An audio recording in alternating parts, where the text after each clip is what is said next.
Halo sobat sekalian, selamat datang di channel ini. Sebelumnya kita sudah membahas breakdown episode 15. Meskipun telat, tapi saya rasa cukup penting untuk membahasnya.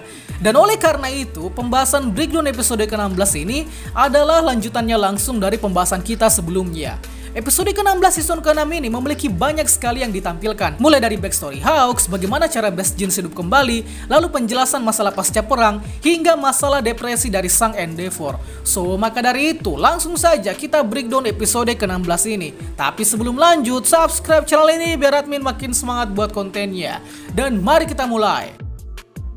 Episode ke-16 ini mengadaptasi dari manga chapter 299 dan chapter 300. Episode diawali dengan Deku yang masih dalam keadaan koma pasca perang berlangsung. Saat ini, posisi Deku sebenarnya sedang disidang oleh para pewaris One for All, yang tujuannya tentu untuk menguji apakah Deku layak menerima segala warisan Quirk One for All atau tidak. Kemudian kita dialihkan ke masa lalu Hawks. Di kisah flashback Hawks ini berlatar 18 tahun sebelum dia menjadi pro hero nomor 2, di mana pada saat itu juga adalah masa Silver Egg dari sang All Might. Pastinya Deku belum lahir di sini.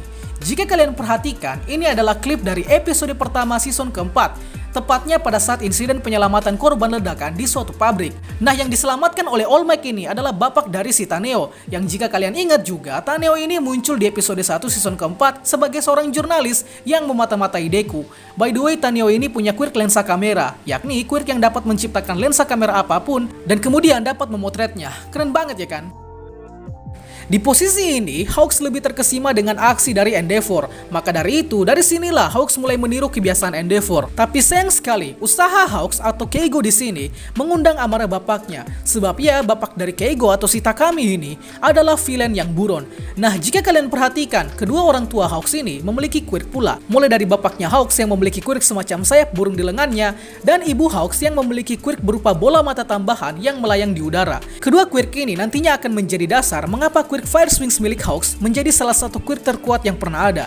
Singkatnya, setelah bapaknya Hawks ditangkap oleh Endeavor, ternyata tidak menimbulkan dendam bagi Hawks dan justru membukakan jalan bagi Hawks untuk melakukan aksi heroik. Tapi ya, realita kehidupan terlalu pahit bagi Hawks saat ini. Sebab Hawks mau tidak mau harus survive bersama ibunya dalam kondisi melarat. Tapi bukan berarti takdir tak bisa berubah, sebab tak lama setelahnya Hawks dan ibunya didatangi oleh agen dari pemerintah, yakni Divisi Keamanan Publik. Divisi ini adalah lembaga resmi dari pemerintah Jepang untuk menggait anak-anak dengan quirk potensial untuk masuk ke pelatihan khusus yang gunanya untuk menjadikan anak-anak dengan quirk potensial ini agar menjadi pro hero di masa depan.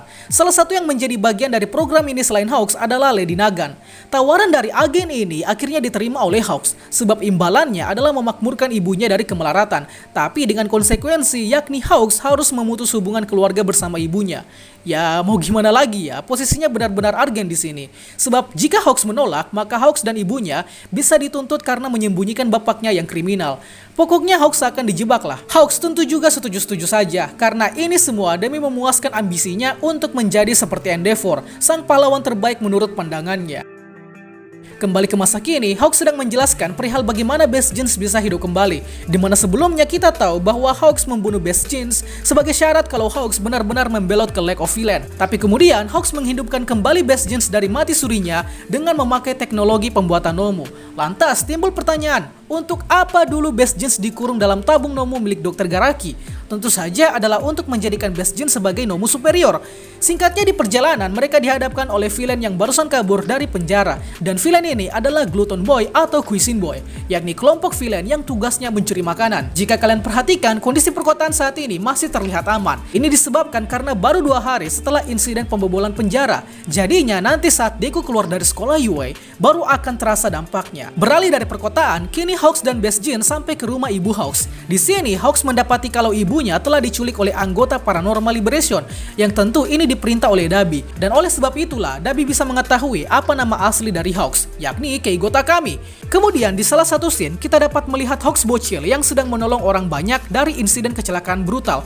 Dan dari insiden penyelamatan inilah Hawks direkrut oleh Divisi Keamanan Publik. Singkatnya, kita beralih ke scene saat Cider House mengacau di kota. Jika kalian lupa, Cider House ini adalah villain yang dilumpuhkan oleh Soto dan Bakugo sesaat setelah lisensi pahlawan sementara mereka sudah rilis. Tapi sial sekali, Sadar House ini melawan masyarakat sipil yang dibekali sama item support. Item support ini adalah alat yang berasal dari perusahaan Death Nerat milik Redestro, yakni item support yang digunakan untuk menyokong quirk yang mereka miliki. Tapi masyarakat sipil yang kita lihat di sini tidak memiliki pengetahuan banyak mengenai quirk mereka, mengingat mereka bukanlah pahlawan. Jadinya ya tetap saja kalah.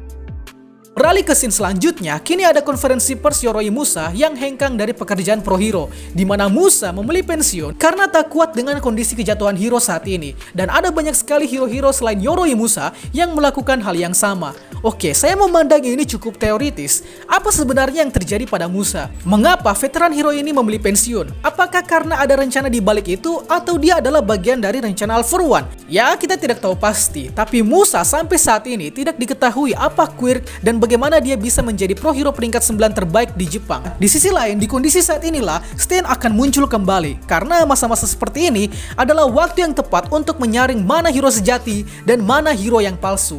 Episode ke-16 ini diakhiri dengan kondisi Endeavor yang sangat depresi, di mana saat-saat seperti ini, Endeavor sebenarnya hampir juga mengundurkan diri. Tapi ya, untung saja berkat dukungan dari keluarganya, maka Endeavor bisa bangkit hingga menjadi MVP di arc manga saat ini. So, episode ini memiliki alur yang banyak sekali informasi, tidak hanya masa lalu Hawks, tapi juga tentang bagaimana kondisi saat era villain telah dimulai. Oh ya, maaf karena beberapa hari ini sering tidak upload beberapa konten, kayak pembahasan opening lah, bahas inilah, bahas itulah. Itu semua disebabkan karena waktu yang belum kondusif. Well, mulai hari ini saya akan berusaha yang terbaik buat channel ini dan kalian semua, sembari menunggu jadwal wisuda dari universitas.